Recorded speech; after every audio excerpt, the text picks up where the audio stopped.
জয় কৃষ্ণকালী মায়ের জয়, জয় কৃষ্ণকালী মায়ের জয়, জয় কৃষ্ণকালী মায়ের জয়।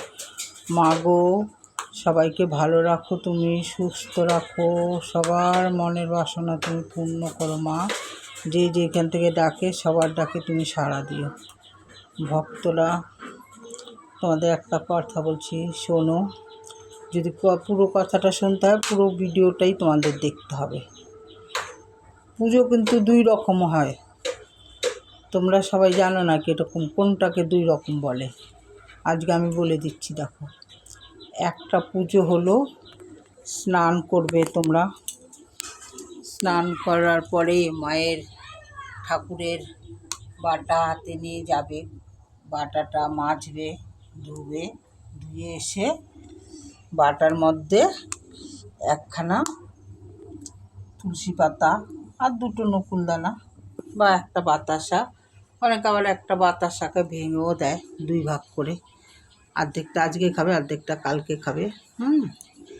এই করে আর একটা ধূপকাঠি জ্বালানো হয়, সেই ধূপকাঠি জ্বালিয়ে মাকে নমস্কার করে, বা যার যেই ঠাকুর আছে, ভোলেনাথ হোক, গণেশ হোক, দুর্গা মাতা হোক, কালী হোক, যে যার যেই ঠাকুর আছে সেই ঠাকুরকে দুটো নকুলদানা বা একটা বাতাসা দিয়ে নমস্কার করে হয়ে গেছে পুজো।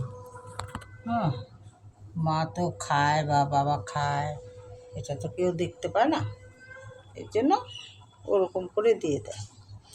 আরেকটা পুজো আছে, স্নান করে এসে তুলসী গাছকে জল দিতে হয়, তুলসী তলায় প্রদীপ ধরাতে হয়, সেগুলো করে তারপরে সব ঠাকুরকে প্রথমে স্নান করাতে হয়। স্নান করিয়ে তারপরে তিলক দিতে হয়, চন্দন দিতে হয়, যে যেটা পরে তিলক যেই ঠাকুরকে চলে সে তাকে তিলক দিতে হয়, যে চন্দনের যোগ্য তাকে চন্দন দিতে হয়, সবাইকে সব দিতে হয়। মহেশ্বরকে তারপর স্নান টান করিয়ে তারপরে মা থাকুক বা দুর্গা মাতা থাকুক বা কালী মা থাকুক, সবাইকে প্রথমে সাজাতে হয় ভালো করে, একদম সব কিছু করে সাজিয়ে টাজিয়ে তারপরে মায়ের ভোগ সাজাতে হয়, ধূপ ধুনা জ্বালাতে হয়, প্রদীপ জ্বালাতে হয়, মোম জ্বালাতে হয়, পঞ্চপ্রদীপ জ্বালাতে হয়। এইগুলো করে সব করে পুজো দিতে হয়। এই দেখো, বাটা সাজাতে হয়। আমরা তো ভাবি খেলো, না খেলে না খেলো, কিন্তু আমরা যেরকম ঠাকুরকে দেবো, ঠাকুরও এগুলো আমাদের জন্য তুলে রাখবে। ঠাকুরও এখানে নিয়ে দুটো নকুলদানাই আমাদের দিয়ে দেবে।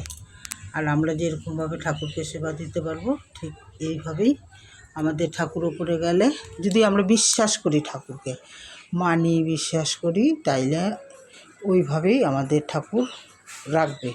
যার জন্য ঠাকুরকে যখন দিতে হয় একটু ভক্তি শ্রদ্ধার মধ্যে দিতে হয়। আর না পারলে দিলামই না আমি, তাহলে ওই রকম দেবো কেন যদি ভালোভাবে ঠাকুরকে আমি না দিতে পারি। এই কথা বলে আমি কথাগুলো শেষ করলাম। যদি ভালো লাগে তোমরা লাইক কমেন্ট করো, আর যদি ভালো না লাগে তাহলে করো না। জয় কৃষ্ণকালী মায়ের জয়।